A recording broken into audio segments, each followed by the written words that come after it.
कहानी सागर में आप सभी का स्वागत है। आज मैं आपको तीज की कहानी सुनाऊंगी जो राजस्थान में तीज माता की पूजा के बाद सुनी जाती है। एक माँ बेटी थी। बेटी की शादी हो गई थी। बेटी को ससुराल में उसकी सास जिठानियाँ बहुत दुख देती थी। उसका पति भी परदेश कमाने चला गया था। उसका दुख दर्द सुनने वाला ससुराल में कोई भी नहीं था। सब उसे बहुत दुख दिया करते थे। सावन के महीने में तीज के त्योहार पर वह अपनी माँ के घर आई। उसकी माँ ने उससे पूछा कि बेटी, तू इतना कमज़ोर क्यों लग रही है और इतना दुखी क्यों रहती है। तब बेटी बोली कि माँ, मुझे ससुराल में सब दुख देते हैं, सब मुझे ताने मारते हैं, मेरी सुनने वाला कोई भी नहीं है। तेरा जवाई भी परदेश कमाने गया हुआ है, मैं किससे अपना दुख कहूँ। तब माँ बोली कि बेटी, तू चिंता मत कर, मैं तुझे एक मिट्टी की तीज बना कर दूंगी। तू अपने सारे दुख दर्द तीज माता से कह दिया कर। फिर कुछ समय अपनी माँ के घर रहकर जब बेटी ससुराल के लिए विदा होने लगी, तब माँ ने एक मिट्टी की तीज बेटी को दी और कहा कि इसे अपने कमरे में रख लेना और अपने सारे दुख दर्द बता दिया करना। बेटी तीज लेकर अपने ससुराल आ गई। अब वह सारे दिन घर का काम करती रहती और सास जिठानियों के ताने सुनती रहती और दुखी होती रहती। रात को जब वह अपने कमरे में आती तो अपना सारा दुख दर्द तीज माता को सुना देती कि आज मेरी सास ने मुझे यह कहा, आज मेरी जिठानियों ने मुझे यह ताने दिए। यह सुन सुनकर तीज माता सूखने लगी और उसके सारे दुख अपने में लेने लगी। बहू अब मोटी होती जा रही थी और खुश रहने लगी।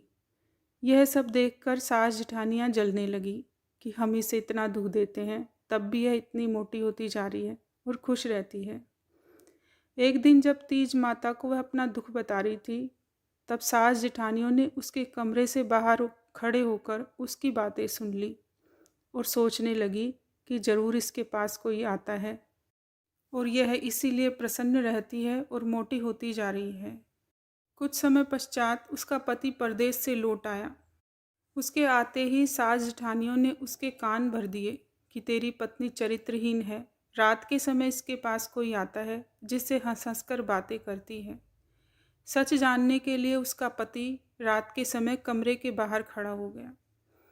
बहू जब अपने कमरे में गई तो दिन भर की बात तीज माता को बताने लगी।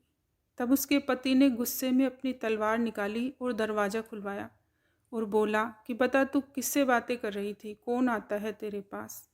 तब उसने कहा कि मेरे पास कोई नहीं आता, मैं तीज माता से बात कर रही थी।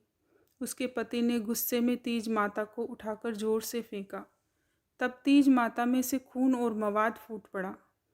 उसका पति यह सब देखकर आश्चर्यचकित रह गया कि यह क्या, एक मिट्टी की मूर्ति से इतना खून मवाद कैसे निकला।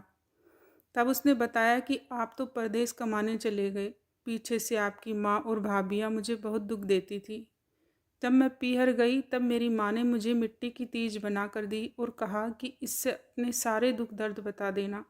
बस मैं तीज माता को अपने दुख दर्द बता देती हूँ और तीज माता मेरे सारे दुख हर लेती है। तब उसके पति ने और उसने एक मिट्टी की तीज बनाई और उसकी विधिवत पूजा की। हे तीज माता, जैसे उसके दुख हरे वैसे सबके हरना, कहते को सुनते को हुकारा भरते को। बोलिए तीज माता की जय। अगर आपको यह कहानी अच्छी लगी तो वीडियो को लाइक करें, कमेंट करें, शेयर करें और सब्सक्राइब करना ना भूलें। धन्यवाद।